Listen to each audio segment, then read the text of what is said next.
अखंड महाराष्ट्राचं कुलदैवत असलेल्या श्री खंडोबा देवाच्या जेजुरी गडावर सोमवती अमावस्या उत्सव साजरा होत असून या यात्रेचा उत्साह ओसंडून वाहत आहे।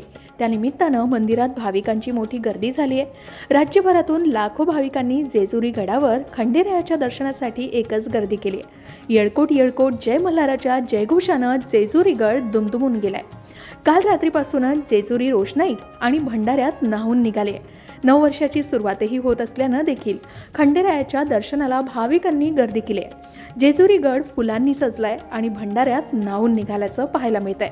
देवस्थान समितीच्या वतीनं यात्रेची तयारी, व्यवस्था आणि विधी नियोजन उत्तमरित्या पार पडत आहे। खंडोबा देवाच्या या पवित्र यात्रेमुळे भाविकांच्या मनामध्ये नवी उमेद, भक्ती आणि आनंद संचारत असल्याचं पाहायला मिळतंय। खंडोबाचा जयघोष करत भाविकांनी गडाला गजबजून टाकलं असून ही यात्रा जेजुरीच्या परंपरेचा आणि श्रद्धेचा अद्वितीय वारसा जपणारी ठरते।